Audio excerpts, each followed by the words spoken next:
আমি কথা দিলো তোমাক কাজি তুমি সোজা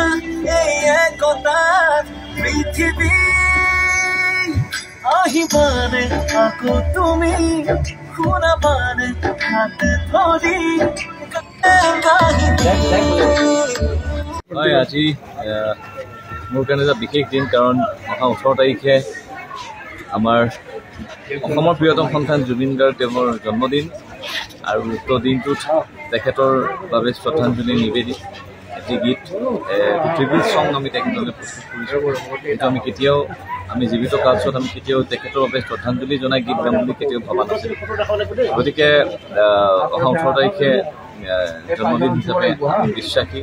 যে অসমৰ ৰাইজে বিচৰা ধৰণে ন্যায় চৰকাৰে তেখেতক দিব লগতে আজি তেখেতৰ জুবিন ক্ষেত্ৰলৈ পুনৰবাৰ আহিলোঁ আহিয়ে থকা হয় আৰু আহি শ্ৰদ্ধাঞ্জলি নিবেদিলোঁ অলপ চিত্ৰগ্ৰহণৰ কাম কৰিলোঁ আৰু অতি সোনকালেই সকলো অসমৰ প্ৰিয়তম সন্তানক ভাল পোৱা প্ৰত্যেকজন ব্যক্তিলৈ বুলি এটি মোৰ ফালৰ পৰা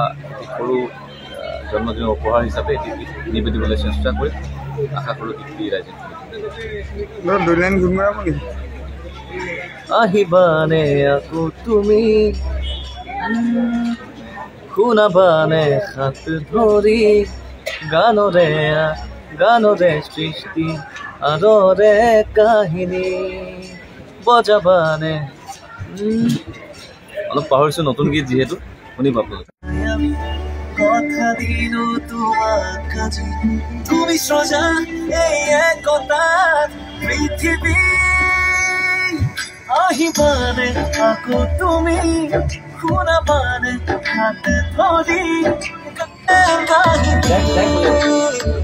হয় আজি মোৰ কাৰণে এটা বিশেষ দিন কাৰণ অহা 18 তাৰিখে আমাৰ অসমৰ প্ৰিয়তম সন্তান জুবিন গাৰ্গ তেওঁৰ জন্মদিন আৰু উক্ত দিনটোত তেখেতৰ বাবে শ্ৰদ্ধাঞ্জলি নিবেদিত এটি গীত ট্ৰিবিউট সং আমি তেখেতলৈ প্ৰস্তুত কৰিছোঁ কিন্তু আমি কেতিয়াও আমি জীৱিত কালচত আমি কেতিয়াও তেখেতৰ বাবে শ্ৰদ্ধাঞ্জলি জনাই গীত গাম বুলি কেতিয়াও ভবা নাছিলোঁ গতিকে অহা 18 তাৰিখে জন্মদিন হিচাপে আমি বিশ্বাসী যে অসমৰ ৰাইজে বিচৰা ধৰণে ন্যায় চৰকাৰে তেখেতক দিব লগতে আজি তেখেতৰ জুবিন ক্ষেত্ৰলৈ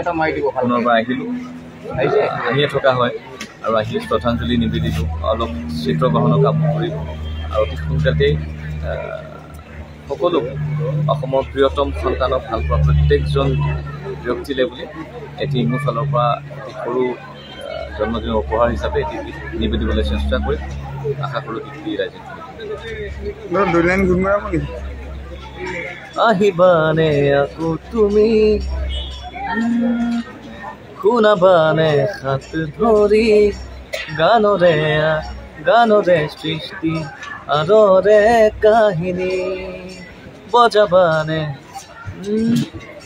অলপ পাহৰিছোঁ নতুন গীত যিহেতু শুনি পাব